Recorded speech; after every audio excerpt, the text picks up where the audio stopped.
जय श्री कृष्ण सभी को।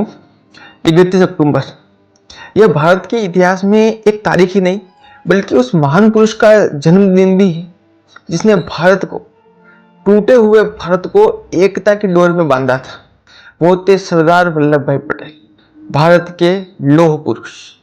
सरदार वल्लभ भाई पटेल का जन्म 31 अक्टूबर 1875 को भारत के गुजरात के नाडियाद में हुआ था। उनका पूरा नाम वल्लभ भाई जवेर भाई पटेल था। बहुत ही कम लोग जानते हैं कि बचपन के दिनों में सरदार वल्लभ भाई पटेल बड़े ही गंभीर और बड़े ही आत्मनिर्भर थे। सबसे रोचक बात तो यह है कि वो अपनी पढ़ाई स्वयं करते थे, वो किसी टीचर पे भी निर्भर नहीं रहते थे। उन्होंने 36 साल की उम्र में लंदन में जाकर बैरिस्टर की पढ़ाई की, और वो भी अपनी मेहनत के स्वयं के पैसों से, न कि किसी सरकारी पैसों के ऊपर। वो चाहते तो इंग्लैंड में आलीशान जिंदगी जी सकते थे, लेकिन उन्होंने अपने वतन को चुना और भारत लौटे। खेड़ा आंदोलन, बारडोली सत्याग्रह, ये सभी केवल आंदोलन या सत्याग्रह नहीं थे, ये जनता के दिलों में आजादी की लौ जलाने के प्रतीक थे।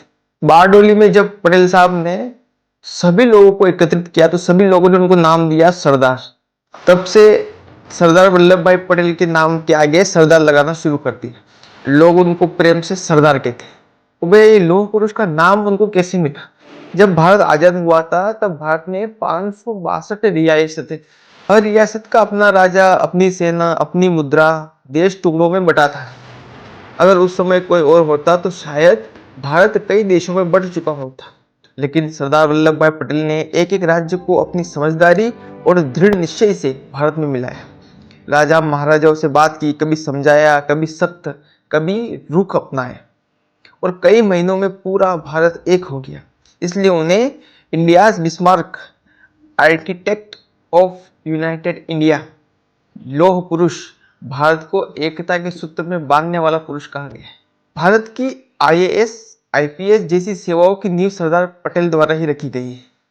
उन्होंने कहा, अगर ये सेवाएं नहीं होगी तो देश की एकता खतरे में पड़ जाएगी।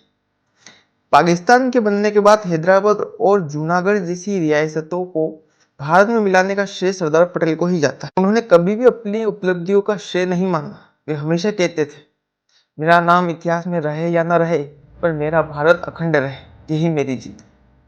15 दिसंबर 1950 को उन्होंने इस दुनिया से अलविदा कहा, पर उनकी आत्मा आज भी भारत की एकता में जीवित है। 2018 में प्रधानमंत्री नरेंद्र मोदी ने सरदार पटेल की याद में स्टैच्यू ऑफ यूनिटी बनाई, 182 मीटर ऊंची, जो दुनिया की सबसे ऊंची प्रतिमा है।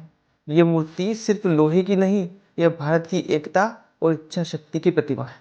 अगर आज हम एक अखंड भारत में सांस ले रहे हैं तो उसके पीछे उस एक व्यक्ति की लौह इच्छा शक्ति है, सरदार वल्लभ भाई पटेल। आज 31 अक्टूबर सरदार वल्लभ भाई पटेल की जयंती की आप सभी को हार्दिक शुभकामनाएं।